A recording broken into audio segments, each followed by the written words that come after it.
Amen. Thank you, Lord. Okay. 55 minutes para mag alas 4. Ito yung pinakamahaba na 55 minutes ko siguro. Amen. Kaya tulungan niya ako. Amen. Thank you, Lord. Hallelujah. Para hindi tayo ma-delay at mabilis tayo matapos, magbasa na tayo sa ating scripture. Amen. Thank you, Lord. Sa Acts 27:13 to... Andiyan na yan, i-flash na nila yan. Amen. So, NLT dito sa akin. So, hindi ko lang alam kung ano ang scripture nila. Okay. Basa tayo lahat sa Acts 27:13 to 26.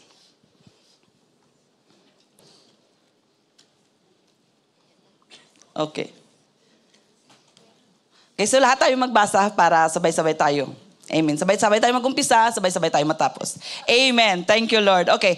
Acts 27:13 to 26, sinabi dito, lahat tayo, when a light wind began showing from the south, the sailors thought they were...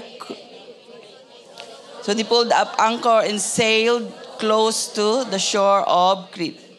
But the weather changed abruptly, and the wind of typhoon strength cold north burst across the island and blew us out to sea. The sailor couldn't turn the ship into the wind, so they gave up and let it run before the gale. We sailed along the sheltered side of the small island named Cauda, where the great difficulty we hoisted aboard the life. Next.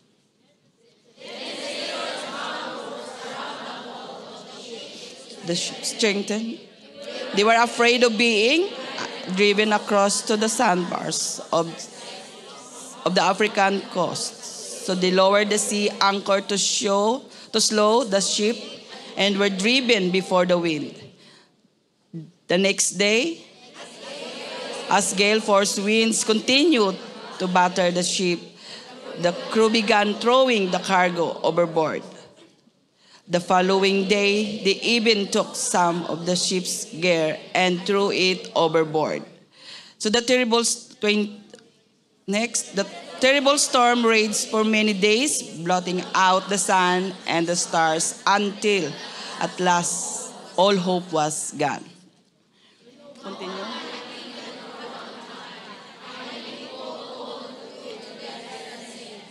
Men, you should have listened to me in the first place and not Crete. You would have avoided all this damage and loss. But take courage. None of you will lose your lives, even though the ship will go down. For last night, an angel of God, to whom I belong and whom I serve, stood beside me, and he said, "Don't be afraid, for you before Caesar. What's more, God is in goodness, has granted safety to everyone sailing with you. So take courage, for I believe God, it will be just as, but we will be shipwreck on an island." Yes, Lord. Hallelujah. Salamat muli, Panginoon, sa privilege na ito, Panginoon. Lord, na makatayo ako sa iyong harapan. Dalangin namin, Panginoon, Lord. Hallelujah. Ang iyong lingkod at ang mga tagapakinig, Lord. Hallelujah. Nabigyan mo kami, Panginoon, Lord, ng puso na kung saan, Panginoon, Lord. Hallelujah. Tanggapin, Panginoon, Lord, na may kagalakan anuman ang mensahe na gusto mo ipaabot, Panginoon, sa bawat isa sa amin. Salamat, Lord. Hallelujah, sa kabutihan mo. At salamat, Panginoon. Hallelujah, na every season of our lives, Panginoon, kasama ka namin, pinupuri ka namin. Pasasalamatan, Panginoon, sa iyong dakilang pangalan, in Jesus' name. Amen. Amen. Okay. Una sa lahat, I would like to thank sa leadership dito sa church na ito dahil it's a privilege din talaga na tumayo dito na kahit alam natin na kung gaano ang kaba No? Sa pagtingin nyo pa lang, ako'y lalong kinakabahan. But I believe kayo kinakabahan din sa akin. Amen. Kaya sama-sama tayo.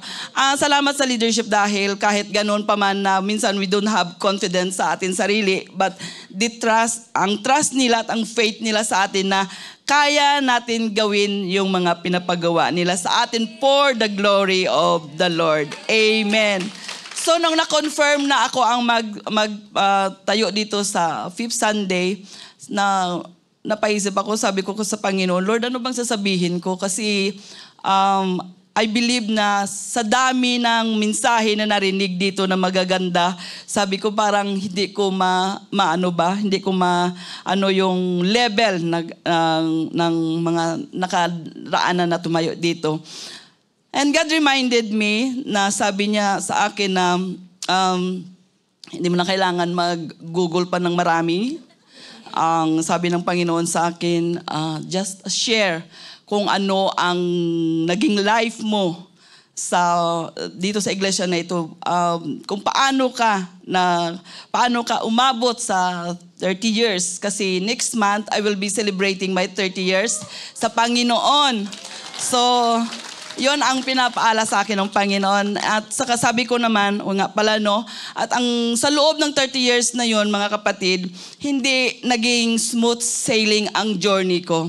Dumaan din ako sa 4 season of life, na kahit wala tayo ditong snow, wala tayo ditong autumn, pero dumaan ako sa 4 season of my life, sabi ko. Pero salamat sa Panginoon dahil all these years, nakita ko ang kamay niya na hindi niya ako pinabayaan. Nakita ko ang kamay ng Panginoon na nandyan siya lagi sa akin in times of trouble. Kaya nagpapasalamat ako sa Panginoon at sa mga nanalangin sa akin mula noon nung bagong akong baptized nung time na kung saan dumaan ako sa level sa season ng 4 season. Ayun. So, salamat sa Panginoon dahil may nananalangin sa atin, mga kapatid. Kaya appreciate nyo yung mga nanalangin sa inyo dahil hindi yun basta-basta din na ipapanalangin tayo. Minsan hindi nila alam kung ano ang mga struggle natin, but nandyan sila na i-intercede para sa atin. So, ang pamagat ng aking mensahe sa hapon na ito ay faith to survive in the storm. Amen. Hallelujah. Kung faithful kayo nung COVID time, narinig nyo na ito kasi inulit ko na lang ito. Na-teach ko na ito sa morning service nung COVID time. But ito ang pina-remind sa akin ng Panginoon na notes. Kasi siyempre pag naka-assign ka, ang dami mo nang hanapin ng mga notes mo, lalo pag nasa PI kayo. So ito ang isa sa mga binalikan ko, which is sabi ko, I think ito ang magtugma sa 30 years journey ko sa Panginoon. Amen. So dahil wala man tayo snow sa Pilipinas, and I believe na lahat tayo ay naka-experience ng mga bagyo, so let's focus sa mga bagyo sa buhay natin. Amen. Amen. So sa atin sa Pilipinas, 2 lang ang season, tag-ulan na tag-araw, di ba? So wala nang iba, wala nang autumn. Pero sa 4 season na yon sa buhay ko, andyan yung time na kung saan during my springtime, napakaganda talaga ng life ko sa Panginoon. Butterfly lang lahat ang nakikita ko. Ang mga bulaklak lang napakaganda yung nakikita ko. Yung parang ganun, wala kami nakikita na negative. So when times na kung saan nag-summer, medyo may kainitan na, medyo may nandyan na yung kung saan ba na ang grabe na yung mo sa Panginoon. At dumating din sa time na nagka-autumn na rin yung pananampalataya natin, which is doon na rin ang dahan-dahan tayo nanlamig hanggang napunta na tayo sa winter, which is lumamig tayo. I believe lahat tayo naka-experience nito dahil dumaan din ako sa time na kung saan nanlamig ako sa Panginoon. Naghinto din ako ng pananampalataya, nagsimba dahil parang, yun na nga basta lumamig ka na, malamig talaga yun siya. Amen. So salamat sa Panginoon dahil yun nga sabi ko kanina is nandyan ang kamay ng Panginoon na patuloy ba na humahawak sa atin at hindi tayo pinapabayaan. Ano nga ba talaga ang storm or ang bagyo? Ang bagyo sa atin sa Pilipinas, kung tayo naka-experience ng bagyo is hindi basta-basta, di ba? May mga signal number 1, number 2, lahat yun na klaseng signal. Sa ibang bansa, mas mataas pa yung signal nila. At sa atin sa Pilipinas, medyo mababa-baba lang. Amen. So, ang storm is a violent disturbance of the atmosphere with the strong winds and unusual rain, thunder, lightning, or snow kung tayo ay nasa sa mga western na country. Amen. So, in times of the storms in our life, mga kapatid, we need faith para makasurvive tayo or para makapagpatuloy tayo sa paglilingkod natin sa Panginoon. Ano ba yung faith na yon? Itong faith na kung saan, sabi nga nila, broadly defined as belief, trust, and confidence in something or someone, especially without absolutely proof. Na kahit hindi mo nakita, but we believe. Katulad yan sa atin sa Panginoon, kahit hindi natin nakikita ang Panginoon, but we believe in His Word. We believe in His promises. Amen? Yun, dahil ang faith natin ay napakalakas sa Panginoon. Amen. So, naka-experience ba kayo ng bagyo sa buhay nyo? Amen. Amen. So, sa bagyo naman is, depende kung anong signal. Pero sa akin, dalawang klase lang ang bagyo sa buhay natin. Either natural na bagyo or bagyo na kagagawa natin. Amen. So kung minsan kasi magandang panahon, pero dahil sa kagawa natin, tayo din ang gumawa ng bagyo sa buhay natin. Yon. Kaya pumunta tayo sa time na kung saan nanlamig tayo sa Panginoon. So ano nga ba ang mga causes ng mga bagyo na ito sa buhay natin? Una, kabisihan. Busy tayo. Lahat tayo busy. Lahat busy. Sinong hindi busy dito? Busy tayo dahil kung minsan may mga gawain tayo, magtawag sa mga kapatiran, sis, hindi ka naka-attend ng morning service? Ay, busy ako, sis.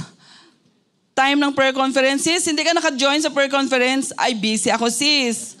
Time ng care group natin, once a week lang yun. Hindi ka naka-attend ng care group, sis? Ay, busy ako, sis. So, kung yun ang naririnig natin sa mga kapwa natin mananampalataya, parang nakakalungkot dahil kakawawa naman si sister dahil busy lagi. So paano na lang kung bumalik ang Panginoon? Busy pa rin ba tayo? Amen. So sabi nga dito, busyness leads to doubt and a spiritual disconnection. So kung lagi na lang tayo busy at kung lagi na lang tayo may mga excuses, yun ang umpisa na kung saan ma-disconnect na tayo sa Panginoon. Mawala na tayo ng gana sa mga ginagawa natin dahil ang isip natin is busy na lang tayo lagi. Yun. Pero sabi nga sa Psalms 46:10, sorry sa Tagalog ko at ako'y may aksento. Amen. Sa Psalms 46:10 sabi dito, be still and know that I am God. I will be honored by every nation. I will be honored throughout the world. So, ang sinabi ng Panginoon, be still. Hindi sinabi ng Panginoon, be still ng 24 hours. Otherwise, anong mangyari sa atin kung 24 hours tayo na be still? But in times ng kabisihan natin, be still, mga sister. Kahit saglit lang, be still. No? Hindi natin kailangan lumuhod or maghinto sa mga ginagawa natin dahil sinabi sa salita ng Panginoon na be still. So, kailangan lang natin ng moment na kung saan tayo ay makakonect sa Panginoon. Otherwise, ito ang magdala sa atin ng mapalayo tayo sa Panginoon. So remember, God is our refuge and strength.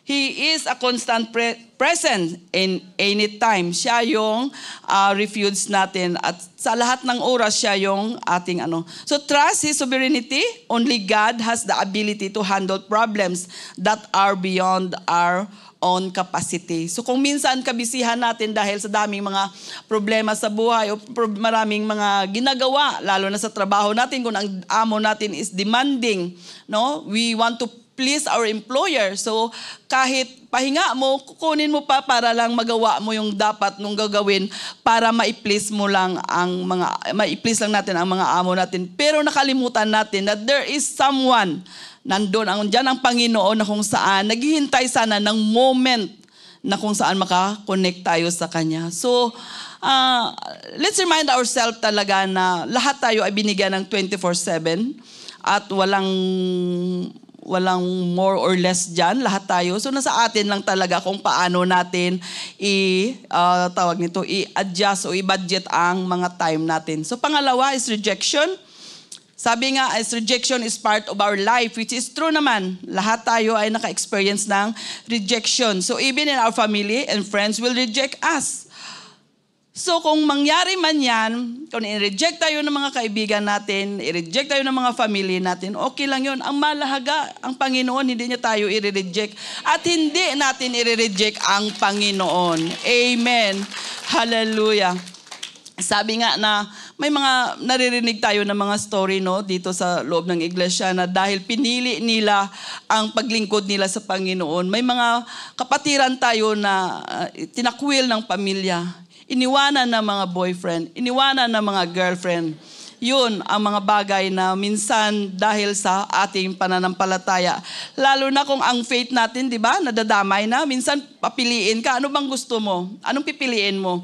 Yung pananampalataya mo ba o ako o kami? So yun mga challenge na kung minsan ay hindi natin ba na realize na dahil sa pananampalataya natin, which is sana dapat maging masaya sila dahil naglilingkod tayo sa Panginoon. Pero minsan nami-misunderstand yan ng pamilya natin. So if the world reject us, God will comfort us with His words. Amen. Ang daming pangako ang Panginoon.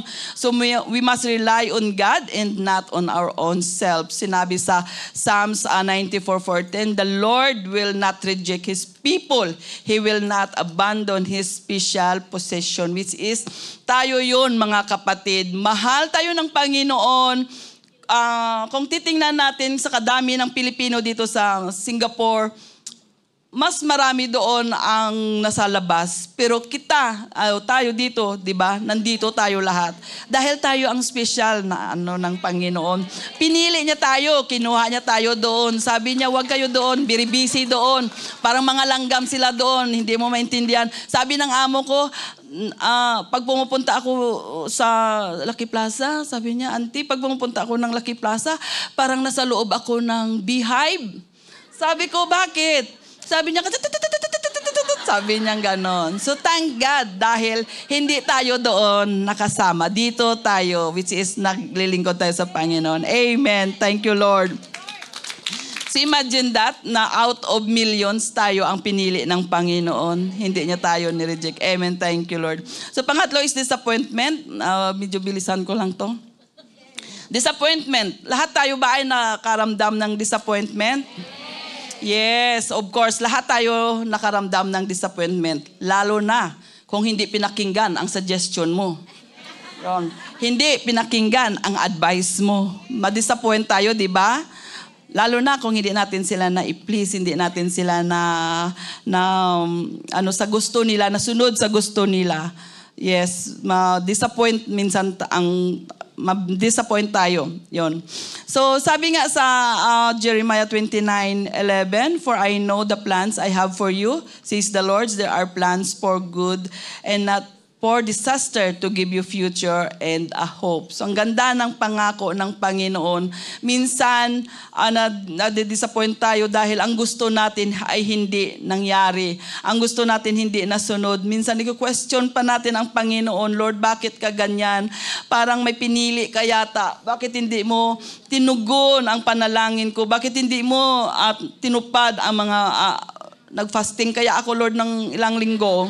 Yun. So, yung mga bagay na yun na kung saan ba minsan nadidisappoint tayo. Pero tingnan natin ang pangako ng Panginoon na sinabi niya na alam niya kung anong plano niya sa atin. Hindi niya tayo hayaan na mapasama at hindi niya tayo hayaan na mapapahamak dahil ang Panginoon ang nakakaalam kung ano ang bukas.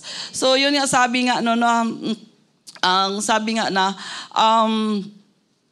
kung ma-disappoint ka man daw, i-lift up mo na lang yung sarili mo, lalo na sa mga kaibigan natin o sa family natin. Minsan nadi-disappoint tayo dahil nag-send na tayo ng pera, wala pa thank you. Oh, naubos na, nagtanong na tayo, natanggap nyo na ba ang pinadala? Ay, ubos na. So, na-disappoint na naman tayo, grabe naman to sila, oy. hindi man lang nag-text na natanggap na yung pera, naubos na pala. So, disappoint na naman tayo dahil, syempre, pagod natin kaya yon. Amen. So, yun ang mga bagay na minsan, mga small things lang yon, pero dahil, let's say, very, tawag nito, sensitive. Yun. Dahil tayo nga ang nagpadala, so parang ganon. Pero sabi nga ni Sister Nance, na alala ko sa preaching niya dito, sabi niya na if your heart is pure, there is no room for disappointment and offense. Yun, hindi tayo ma-offend madali-dali dahil pure ang heart natin. So maintindihan din natin yun dahil sa sobrang nila minsan ka-excited, hindi na nila naalaala tayo. So yun, maalaala na lang tayo ulit pag need na naman. So, since na yun ang role natin, tanggapin na lang natin ng maluwag sa puso natin at hindi na tayo ma-disappoint pa. Otherwise, lagi lang tayo nasasaktan. Amen. Mas masakit pa yun nung iniwanan tayo ng minamahal natin. Ng dawan. Kung may mga dawan tayo. Amen. Hallelujah. So yun ang mga bagay na kung saan mga common pero minsan nagiging dahilan yun na kung saan tayo ay nagsasuffer sa spiritual life natin. Money ang next. Lahat tayo may problema sa pera. Sinong walang problema sa pera? Amen. Thank you, Lord. Sa may mga financial freedom na dyan, nakaaluwag na sa mga utang, praise God, dahil natutunan na natin ang teaching na financial freedom. Amen. So, kung nasa financial freedom na kayo, mag-ipon na kayo. Kasi minsan, nasa financial freedom na tayo, maluwag na tayo, na-scam pa tayo. Bakit kaya? No? Dahil may pundo tayo. Yun, may dudukutin tayo na pag may nag-text si sister, hindi mo na vinalid, hindi mo na gin-clarify, hindi mo na gin-confirm. Ikaw nga ba tayo, sister? Hala, nagpadala na agad ng pera. Dahil bakit? May huhugutin tayo. Pero kung wala tayong pera, sorry na sister, wala talaga ako ipadala. So hindi tayo ma-scam. So ano pipiliin natin? Yung may pera tayo o wala tayong pera? Yun. So yun ang pag-isipan natin, no? Kung ayaw mo ma-scam, huwag ka mag-ipon. Yon pala ang solusyon. Pero hindi naman ganun dapat. Dapat, tinuruan na tayo ng Panginoon. Tinuruan na tayo. Daming teaching dito kung paano tayo mag-ipon. Paano natin ingatan. Paano tayo na-scam. Nasa newspaper lagi na-scam. Bakit pa tayo magpa-scam? Yun. So, ngayon, dahil na-scam ka, so malaki na ang problema mo, kandarapa ka na ngayon kung paano mo mabawi. Pag na-scam ka na, sister, hindi mo na yun mababawi. Amen. Kahit habulin mo pa yung OCBC, ang DBS, wala na yun. Hindi na nila yun maibabalik kasi ikaw ang nag-withdraw, ikaw ang nag-forward, ikaw ang ikaw ang nag-send. So walang ang excuse, ang kasalanan ang bangko dahil ikaw ang nag-send ng pera. So sabi nga dito, for money is the root of all kinds of evil, and some people craving money have wandered from the true faith and pierced themselves with many sorrows. So yon. Minsan dahil sa kasaganahan na natin, minsan yun ang problema natin, napapalayo tayo sa Panginoon. Or minsan, dahil sa kakulangan din natin, kayod tayo ng kayod dahil kulang nga. So, hindi natin na-realize kung minsan na ang spiritual life natin o maging ang kalusugan natin ay apektado na dahil sa dami pa, hanap pa rin ng pera. So alalahanin natin na hanggang may pangangailangan, hanggang may pera, walang katapusan ang pangangailangan. So nasa sa atin yan kung paano natin ilimit ang sarili natin, kung paano natin i-control ang pagbibigay sa Pilipinas, ang pag-spend natin ng pera sa sarili natin o sa mga pangangailangan natin. Kailangan nandyan pa rin yung contentment natin na kung saan be content lang kung anong mayroon tayo. Wag na yung mag-goal pa ng beyond ba sa income natin. Alam mo naman na 500 lang yung sahod mo, mag-spend ka ng 600. So, saan ka magkuha ngayon ng 100? O, diba? Mangutang ka na. So, mangutang ka, yes, makapangutang ka. Pero, saan ka kukuha ng ibabayad mo next month? So, ganun pa rin yun siya. Kaya yung iba dito is na, yung iba ay na involved na sa mga loan shark, mga lending, lahat na kung sa amin doon is mga 5, 6, mga ganun ba. So yung mga bagay na kung saan, minsan kakagawan din natin yun. Kagagawa natin. Walang ibang sisihin dyan kundi tayo din. So yun, dahil may pangangailangan ka na ng pera, hindi ka na makapunta ng church every Sunday. Hatiin mo na lang, Lord, half day sa'yo, half day doon sa labas. So minsan i-deal pa natin, absent ako this week, Lord. Sigurado next week nandyan ako. So minsan mga ganun bagay, ipaano na lang kung bukas may nangyari sa'yo, makabalik ka pa sa church? Yun. So yung mga bagay na kung saan, ingatan natin mga kapatid. No? Dahil sabi ko nga na ang Panginoon, ibibless niya tayo kahit kunti lang yung sahod natin. Sabi ko nga, hindi ko na kailangan pumunta sa kabilang banger para pagpalain ako ng Panginoon. Dahil I believe na kahit dito lang ako sa Singapore, kahit nag 30 years na ako dito sa Singapore, wala man ako mansion sa Pilipinas, wala man ako palasyo sa Pilipinas, but I believe na pinagpala ako ng Panginoon with no sorrow added into it. So ganun ang i-claim natin mga kapatid. Hindi natin kailangan na natin yung pananampalataya natin for the sake of money. Yun. So kailangan natin i-balance natin. Binigyan tayo ng trabaho ng Panginoon. It's up to us talaga kung paano natin ibabudget yun sa mga pangangailangan natin. Amen. Thank you, Lord. Next is sickness. Kung nagkasakit tayo minsan, paano na lang kung nagkasakit tayo? Nasa James 5:14 sinabi dito, Are any of you sick?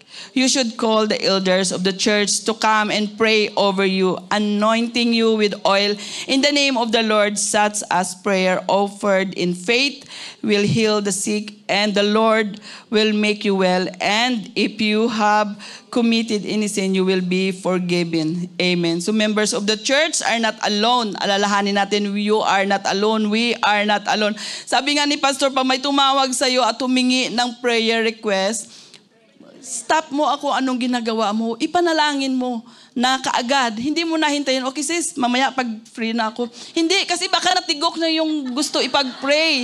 So kailangan, this time na kaagad, on the spot na mag-intercede tayo. Hindi naman natin kailangan ng mahabang oras para ipag-pray o ipag-intercede yung humihingi ng prayer, kundi ang mahalaga na kaagad ay pinag-pray natin ang pangangailangan. We don't know kung anong sitwasyon, kaya kailangan natin ipag-pray kaagad. Amen. So, alalahanin natin that we are not alone. Marami tayo dito. Iwan ko kung ilan ang attendance ngayon. Sa bawat district, ang daming members, ang daming, so pwede tayo makahingi ng prayer sa ating mga kagrupo, sa mga leaders natin.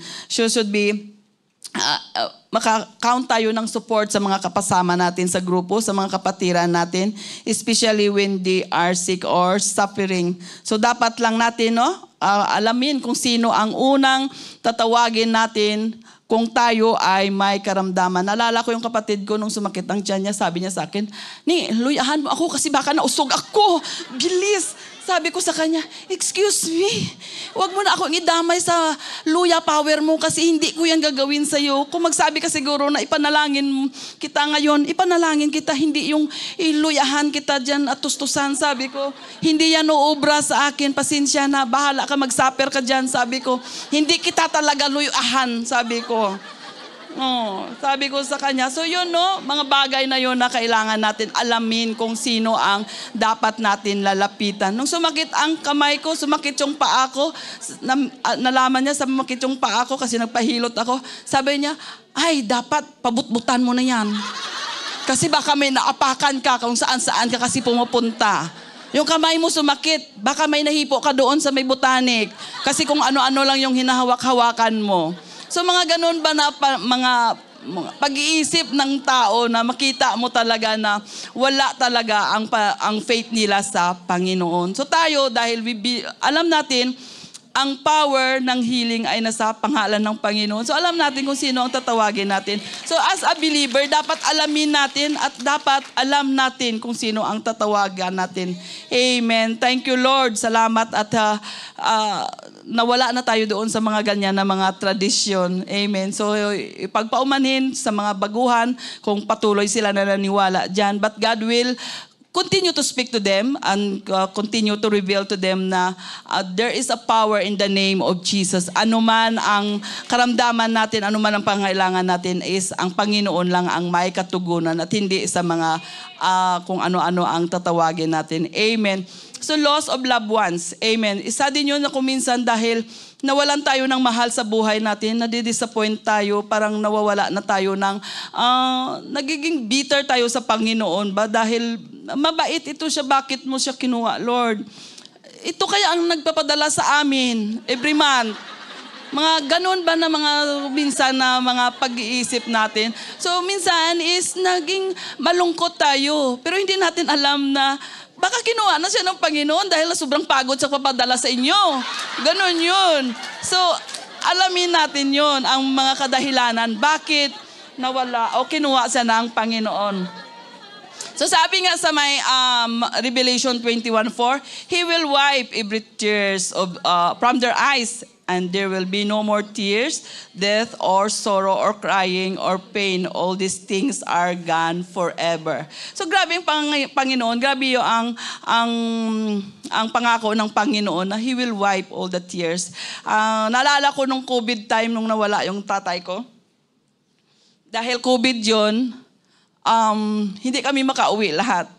Kahit may pamasahe, kahit libre lahat, hindi kami makauwi dahil pagdating ng Manila, i-quarantine ka pa. Pag uwi mo ng Iloilo, i-quarantine ka pa.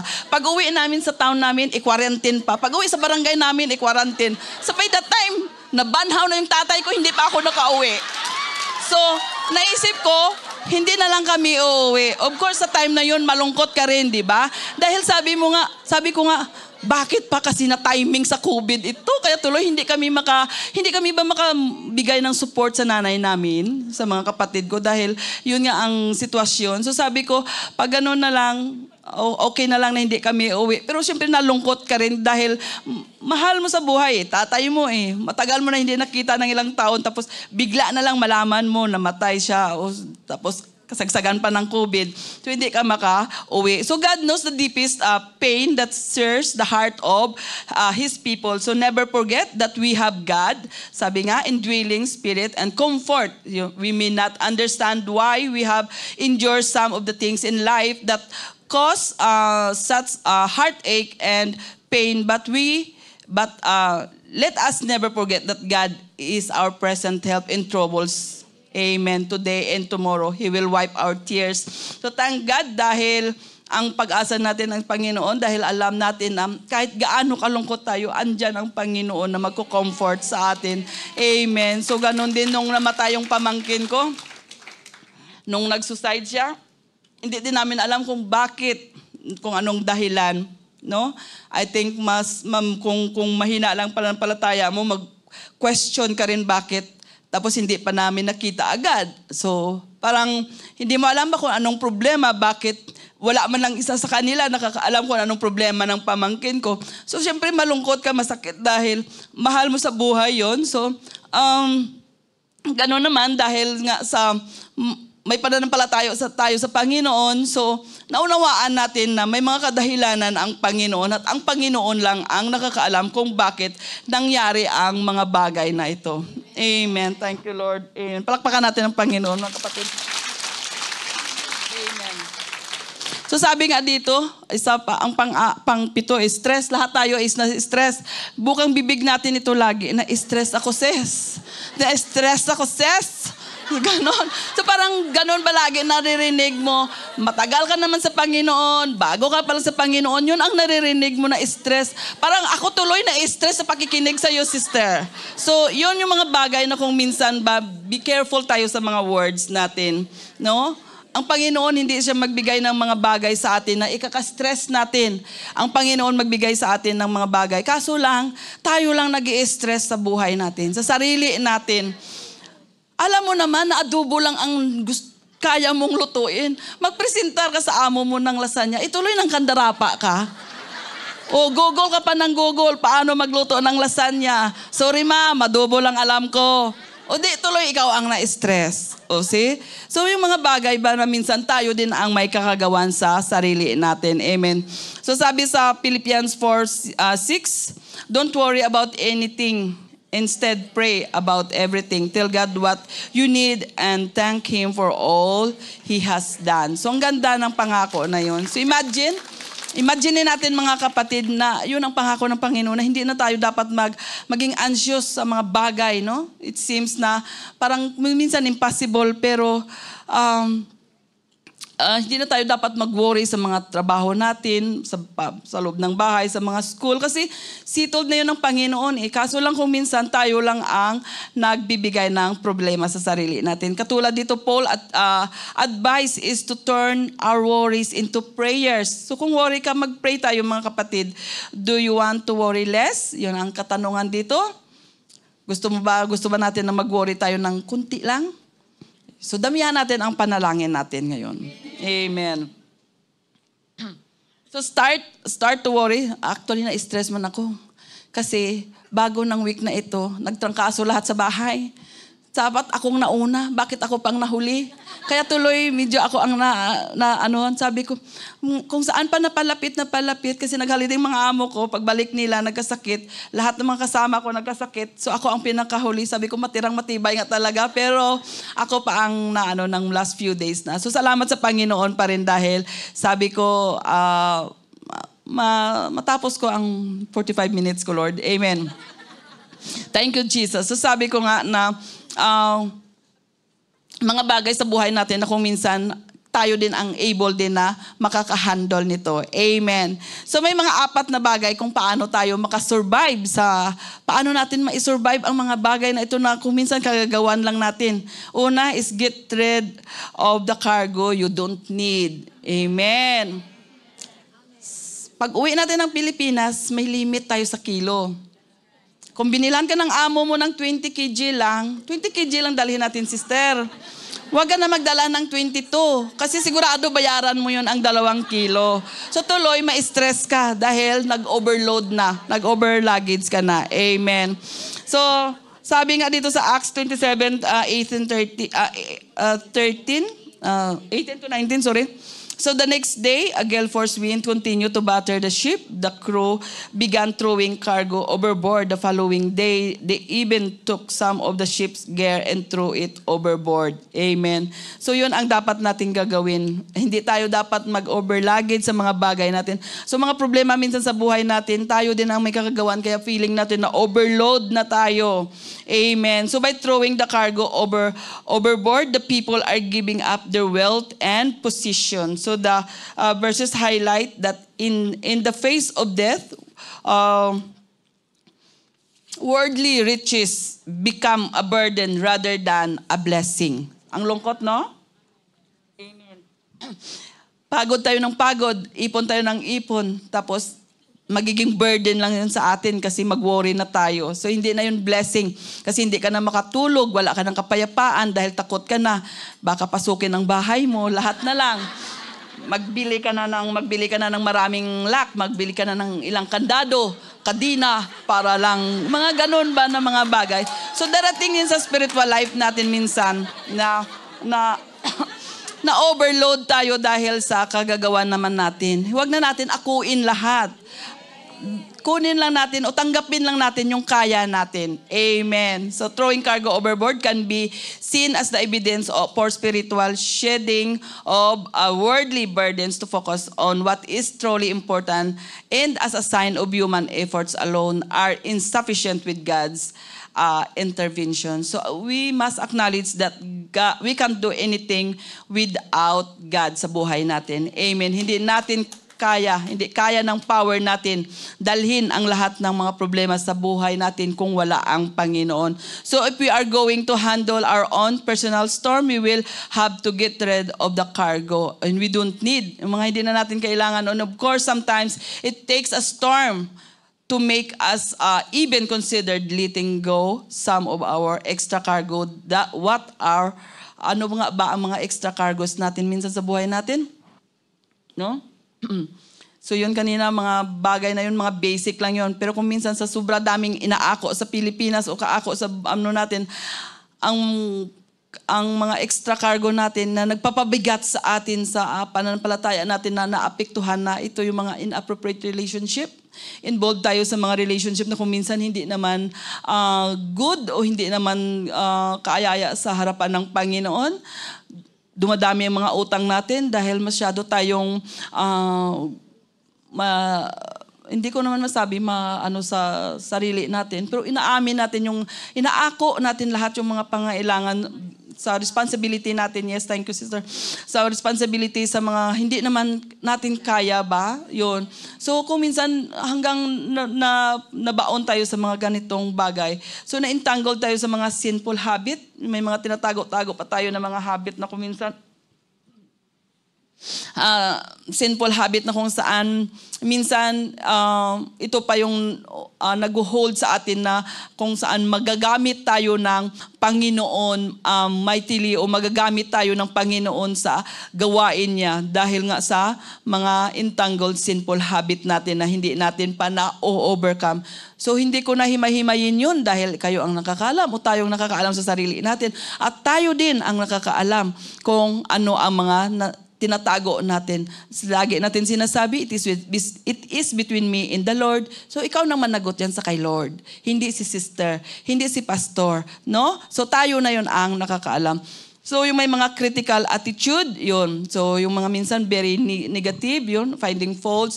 So yun ang mga bagay kung minsan na nagiging pabigat din sa atin dahil tayo din ang tayo din ang may mga kagagawan. So things we hang on until the storm exposes how they are sinking us hanggang lumubog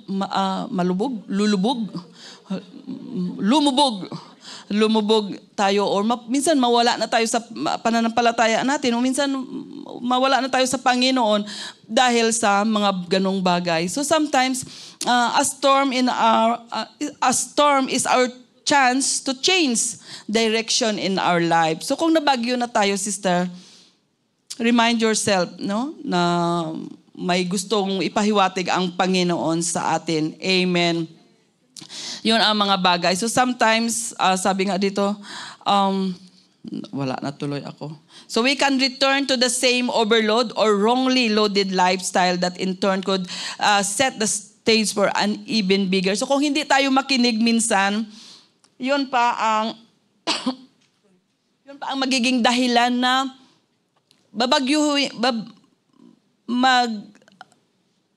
experience tayo ulit ng another bagyo. And the second one will be, we don't know, baka mas malakas pa yon. And we don't know kung ma-overcome pa ba yun natin or hindi. Kaya kung may mga time na kinakausap na tayo ng Panginoon, we have to be sensitive, we have to be listen talaga. Amen. So pangalawa is get busy with the things that are really matters. Nasa Acts 27:22-24 sinabi dito, but take courage, none of you will lose your lives, even though the ship will go down, for last night an angel of God to whom I belong and whom I serve stood before me. And he said, don't be afraid, Paul, for you will surely stand trial before Caesar. What more, God in his goodness has granted safety to everyone sailing with you. So napakaganda ng pangako ng Panginoon sa atin. So to survive a storm, you get busy with the things that really matter. Ano ba ang really matter sa natin sa Panginoon? And those things are usually people, no?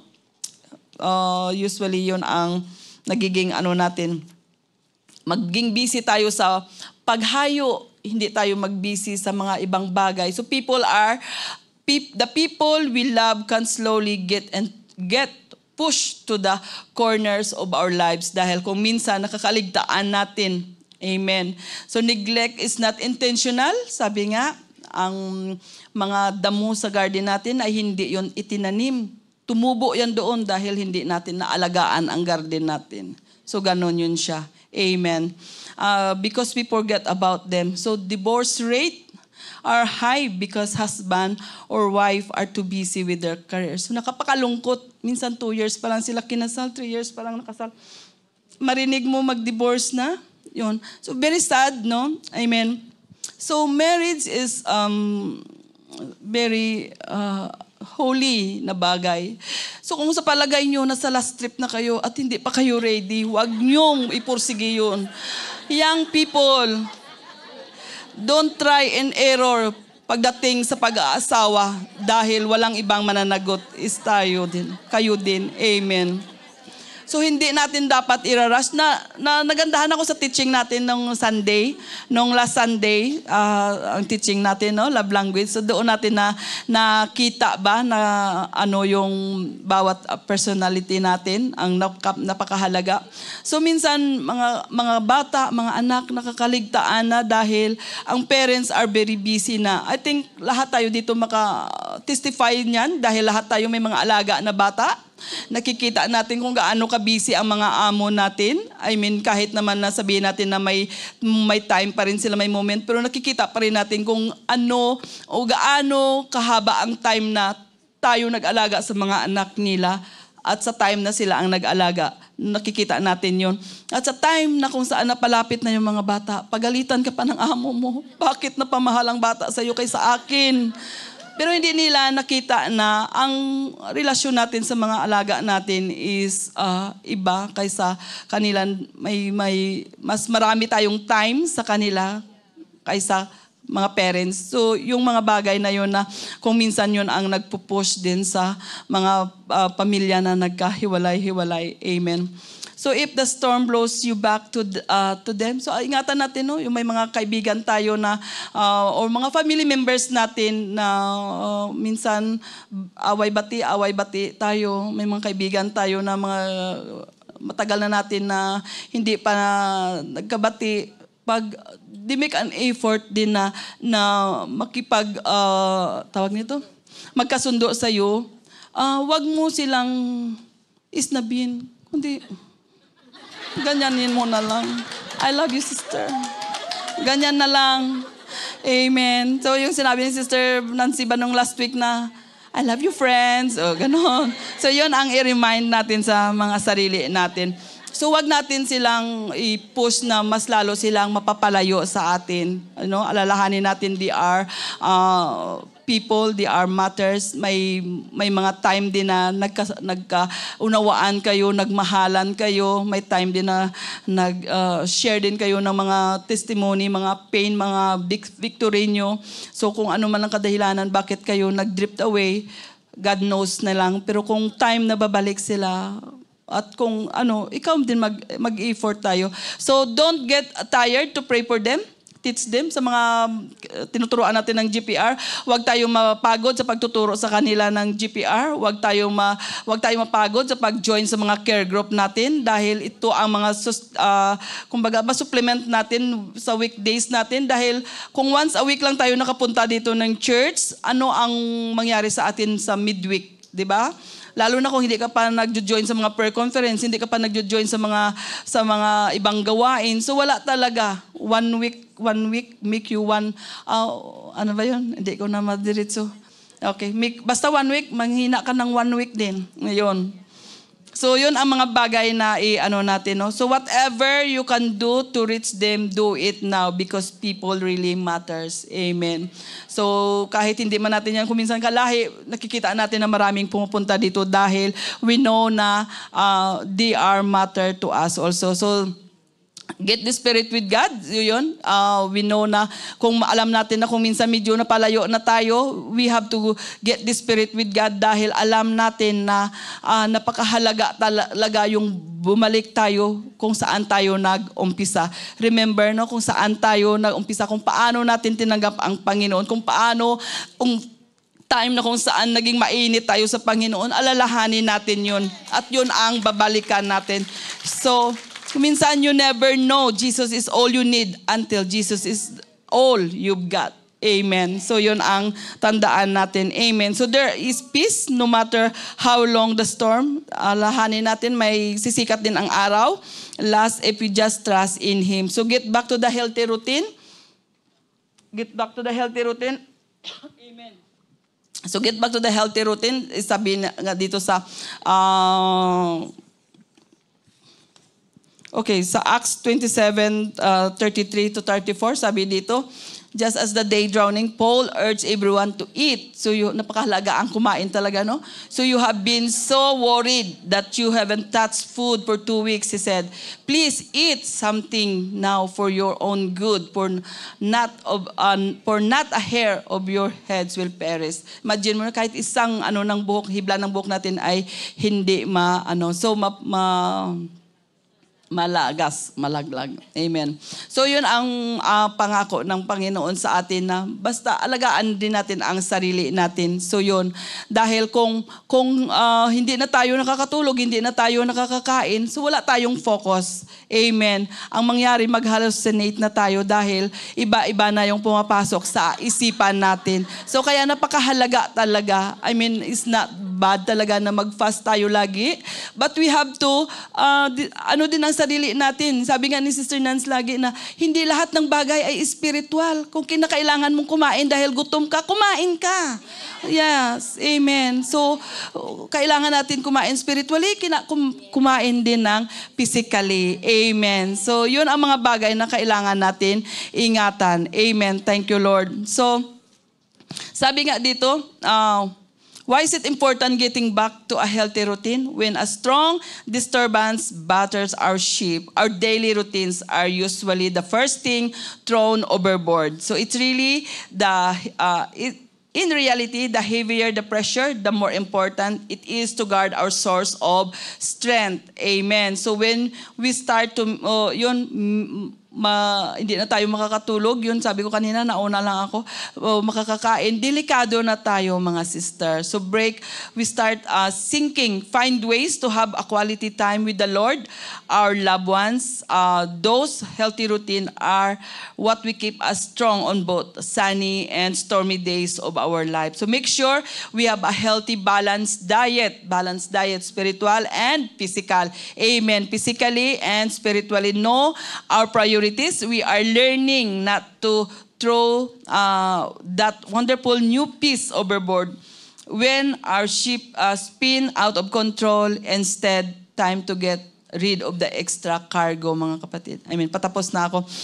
So we do not need to get busy with the things that really matters. Get desperate with God and get back to a healthy routine. God provided us a positive strategy for weathering the storms in our life. Amen. So our plans may be interrupted by the storm, but God's plans never are. In fact, the storm is a part of His plan. If we don't abandon the ship, the wind of God will blow us right where we belong, no matter how far the journey is. Amen. So if you are experiencing a storm in your life right now, just cast your faith into the great deeps of God, eternal love and power. Place your trust in the infinite faithful one. Even in the most frightening circumstances, we can hold unto the hope that God will fulfill His promises and works all things for good for those who love Him. Life can get messy, complicated, or even frightening, but God will in our life cannot be changed. Kung anong plano ng Panginoon sa atin, yun at yun talaga ang mangyari. So sa 2 Corinthians 16:13, sinabi dito, be on guard, stand firm in the faith, be courageous, and be strong. Sa Luke 17:5, increase your faith. Kung tayo ay nangihina, kung tayo may mga hinaharap sa buhay, yun lagi ang hilingin natin sa Panginoon. Lord, increase my faith. So, yun ang mga bagay na alalahanin natin dahil it will remind sa atin ang goodness ng Panginoon sa ating mga buhay, mga kapatid. I believe na lahat tayo ay dumaan sa bagyo, ang lahat tayo may mga hinaharap sa buhay, but trust God dahil ang Panginoon ay kasama natin lagi. Kung paano ako sinamahan ng Panginoon for 30 years sa aking pananampalataya, I believe na kahit 1 year ka pa lang ngayon, makasurvive ka, sister, kung patuloy ka lang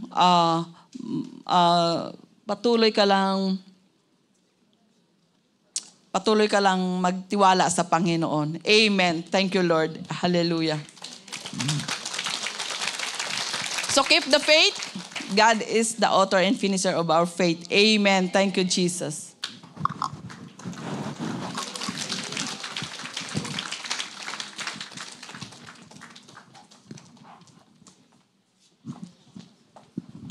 Amen. Praise the Lord. Lingunin mo yung katabi. Tanungin mo siya, nakarelate ka ba? Sino nakarelate, mga kapatid? Marami tayong natutunan, ano? Masummarize nyo ba? Yes.